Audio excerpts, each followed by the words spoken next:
Well, have you ever wondered what happens to all those enormous tyres at the heart of WA's mining industry? Some of them weigh so much they're heavier than a four-wheel drive vehicle and cost up to $60,000 each. And 95% of them end up buried in the ground. And that's all perfectly legal at the moment, but there are moves to change our environmental laws to recycle more of these tyres. Lina Goodman is the CEO of an organisation called Tyre Stewardship. Hello, Lina. Oh, g'day, Gibbo. What is Tyre Stewardship? You work in this area of reducing waste, I take it. Yes, so Tyre Stewardship Australia is an organisation that it's a voluntary organisation funded by tyre manufacturers to help find solutions for tyres when they reach end of life.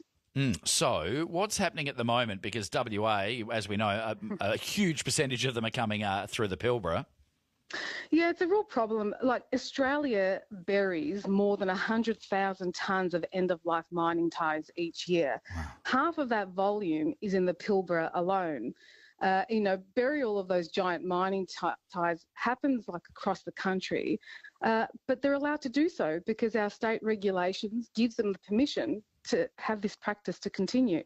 So what's happening, though? There are moves to change it, aren't there? And there are ways of trying to recycle more so that they're not just all buried. Well, I guess to the WA government's credit, they have committed more than $28 million of taxpayer funds towards the building is what I would say some of the world's best tyre recycling facilities that are purposely built to cater for the complexity of recycling these giant mining tyres. But the policy to allow recycling companies to receive this material doesn't actually work in favour. So it feels like one hand clapping. You know, we've got these giant mining tyres that are buried in pit. We've got companies that have invested in some of the world's best tyre recycling facilities. My fear is that one of them is going to be mothballed, or all of them will be mothballed, if government doesn't change the regulation that gives them the permission to bury. So that's the key here. You want some legislative change. So in the meantime, though, just to be fair here, isn't some of the rubber, though, then moved on to use things, used in roads and playgrounds and those sorts of things? So what we can't confuse things is the tyres that are collected, say our domestic vehicles, your car, my car, those tyres are collected, and recycling companies are doing a great job in utilising that material for end products, such as roads, such as under rail and new products. The difference is in the mining space, these giant tyres, unlike our cars, there's a high volume of natural rubber in those tyres because they're enormous. As you mentioned, they're bigger than a four-wheel drive, which lends them perfectly placed to be manufactured into new value-added products.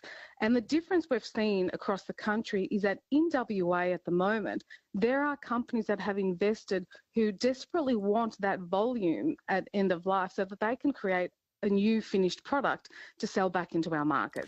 And what's the role here of the mining industry itself? I mean, who should be sort of stumping up for all of this in terms of trying to move towards recycling? You've spoken about, legislative change, but in terms of recycling now, should the industry itself be playing a more active role? Absolutely. But let's understand one thing. You and I, we have to pay for our disposal. We have to pay for our waste disposal, whether we have a business, whether we're at home, in our rates.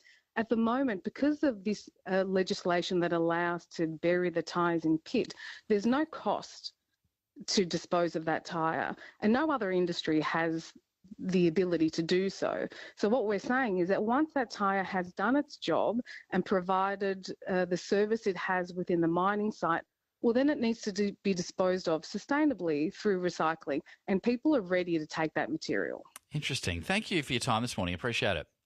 No problem, thanks. Lina Goodman there, CEO of Tyre Stewardship Australia, with her thoughts on what needs to happen. And the main crux of all that is that legislative change so that so many of these enormous tyres don't just end up buried somewhere underground.